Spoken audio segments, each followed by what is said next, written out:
Kalimutan mo na yan. Pumunta ka na sa ospital ngayon din. Bakit sa ospital? Si Director Chapo?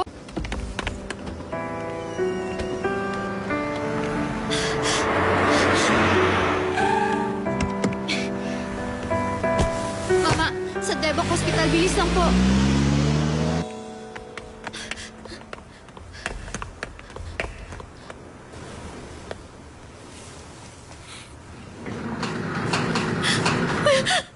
Naku! Anong nangyari? Anong nangyari sa kanya? Anong ginagawa mo rito? Ako ang nagpapunta sa kanya. Dahil sa pack lunch niya kaya sumakit ang tiyan mo. Dahil sa packed lunch na ginawa ko? Hindi ba dahil sa dala ni Annie Jo? Dalawang nakain ko. Ito naman ang nakain ni Director siya. Bigla na lang siya nakaramdam ng pananakit ng tiyan. Kaya dinala ko siya rito. Sandali. Kakausapin ko lang ang doktor niya.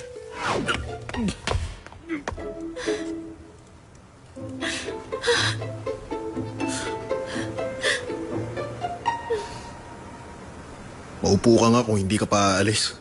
Sumasakit leg ko.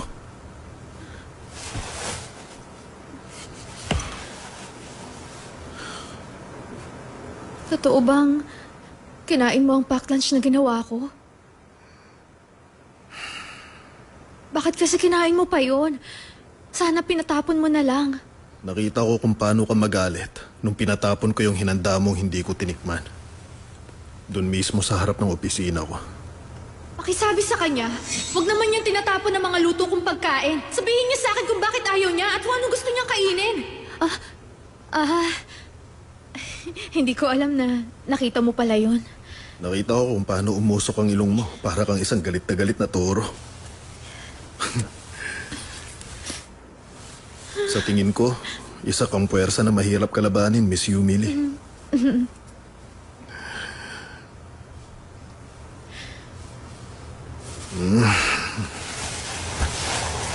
Mukhang wala kayong planong mag-date ngayon ng boyfriend mo. Naku, hindi ko siya boyfriend. Kaibigan ko lang yon.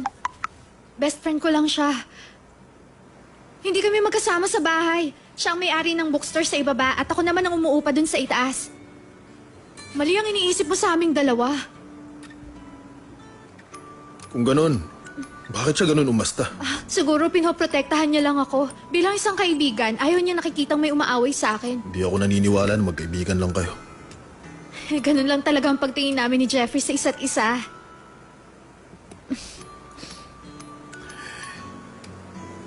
Ikaw rin naman. Hindi mo ako naiintindihan.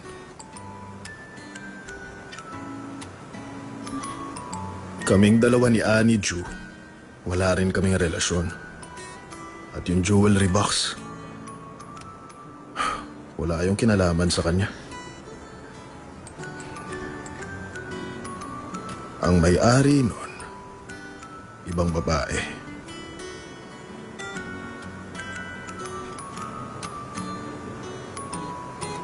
Para sa ibang babae yon? Ang babaeng yun ay siya.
Sana huwag ka na magkakasakit.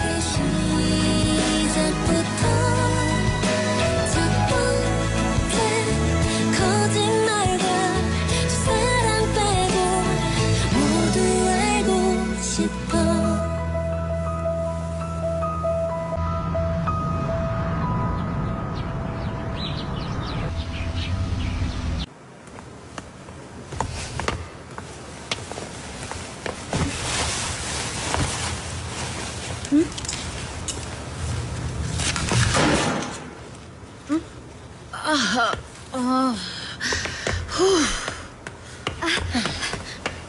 Teka, ako nang gagawa niyan.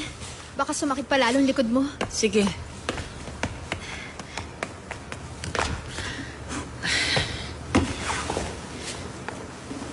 Sorry nga pala. Hindi ko natapos kahapon yung meal chart na kailangan mo. Bigla kasi akong pinatawag ni Director Cha. Pasensya ka na talaga. Tapusin mo na lang ngayon. Oo. Pasensya ka na rin sa akin. Masakit kasi yung likod ko eh. Dapat kasi operahan na ako. Kaya lang kasi wala akong panahon. Sana maintindihan mo ko. Okay lang yun. Pero alam mo, blooming ang mukha mo ngayon ah. Madalas kasi aburido ka. Bakit? May boyfriend ka na ba? Ano? Ano ba yun? Wala pa akong boyfriend. Bakit ganun siya makareact? Wala lang naman ang isasagot niya. Nung huli ka mo ospital dahil hindi ka kumain. Ngayon naman dahil sumobra ka naman sa kain. Wala kang pagsasabihan sa opisina. Baka kulitin na naman ako ni chairman pag nalaman niya. Naiintindihan kita. Siguro matagal-tagal ka rin hindi nakatulog kasi kagabi mahimbing ang tulog mo. Inaabot din siya ng gabi sa pagbabantay sa iyo rito. Yung nutritionist ang sinasabi ko. Bakit? Tinanong ko ba sa'yo? Maliligo muna ako bago tumuloy sa opisina. Okay po, sir.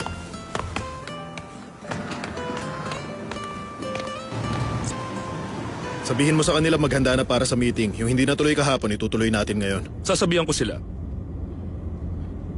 Binantayan niya ako ng matagal. Sana huwag ka na magkakasakit.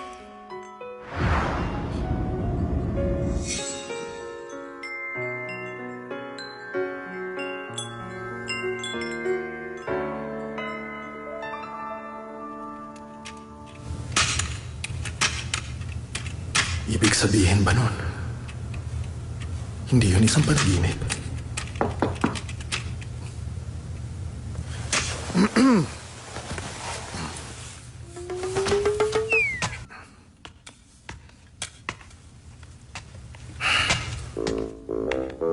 Pinaghanda kita ng ginseng at lugaw na may manok para bumuti ang pakiramdam mo.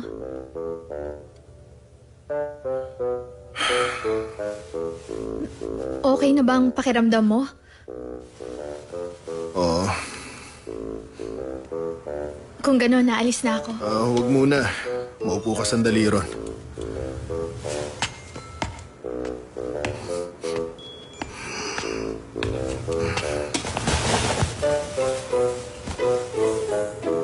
Dapat kang managot. Ano? Para saan?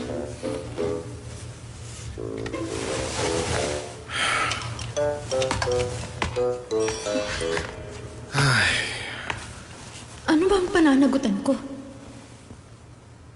Isa na doon ang pagsakit ng tiyan ko.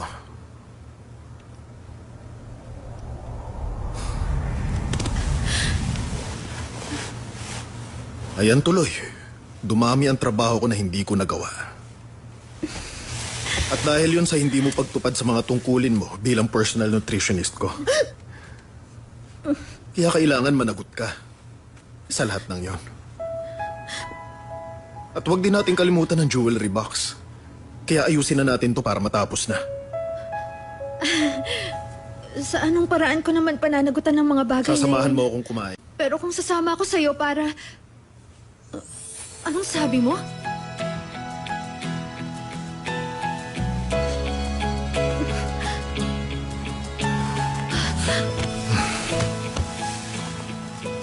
Kung gusto mong mapatawad kita, sasama ka sa akin.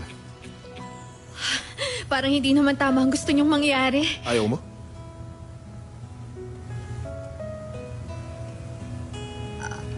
Hindi sa ganun. Akala ko kasi mali ang pagkarinig ko sa sinabi mo. Totoo bang sasamahan kitang kumain? Sinabi ko na sa'yo, wala akong tiwala sa pagkain na hinahanda mo. Kaya nga, sasamahan mo akong kumain. At hindi rin yun mas bababa pa sa 10 beses. Sabihin na natin na 1 million won ang halaga ng jewelry box ko. Kaya isipin mo, ang kabayaran ng isang kain natin, 100,000 won. Pasalamat ka, binibigyan pa kita ng chance. Nasa iyo yun. Gusto mo bang mawalan ng trabaho? O mas pipiliin mo ang sumama sa akin na kumain?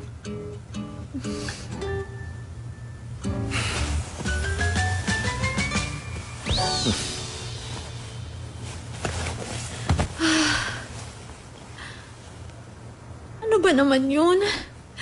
Tinotorture niya ba ako para sumama sa kanya?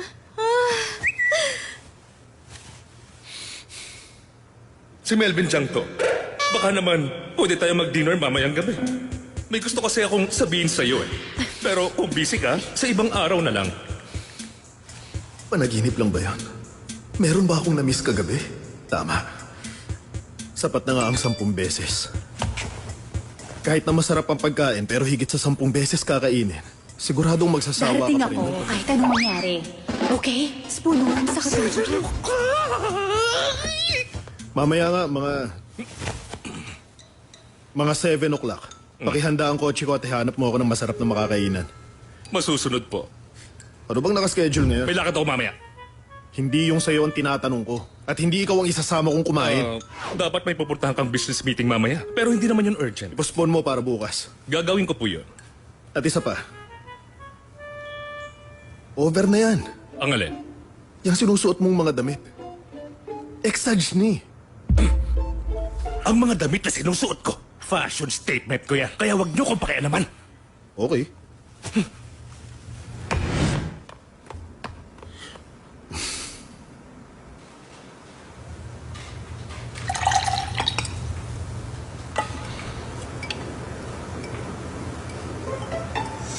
Sinabi ko na sa'yo, wala akong tiwala sa pagkain na hinahanda mo. Kaya nga, sasamahan mo akong kumain. At hindi rin yun mas bababa pa sa 10 beses. Binibigyan pa kita ng chance. Sandali. Sa buong buhay ko, ngayon lang ako sobrang nainsulto ng taong gustong kumain kami ng sabay. Alam na alam niya talaga kung paano ka makukonsensya sa mga sinasabi niya. Anong ginagawa mo? Lumilipad kasi ang utak ko.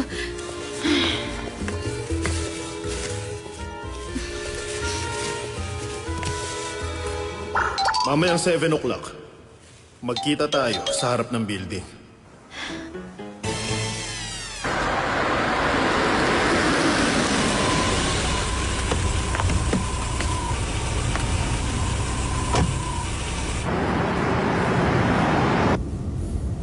Napag-isipan ko nga pala Ano bang na- gusto mo? Western, Japanese, Korean o Chinese? May reservation ako sa lahat. Mamili ka, ano bang gusto mong kainin? Sa palagay ko, mali itong ginagawa mo. Ano? Teka, ano bang mali sa ginagawa ko? Sabi mo, pananagutan mo ang mga nangyari at binigyan naman kita ng pagkakataon. Ganun na nga. Pumayag ako na panagutan lahat bilang nutritionist mo.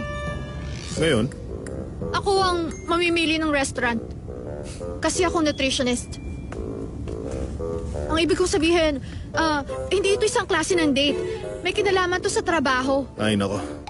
Hoy ikaw, wala akong sinabi sa yung date to, no? Okay, nutritionist Yumi Lee. Pumili ka na ng kakainan natin. Kung ganun, ikanan mo sa susunod na kanto. Kanan tayo. Let's go!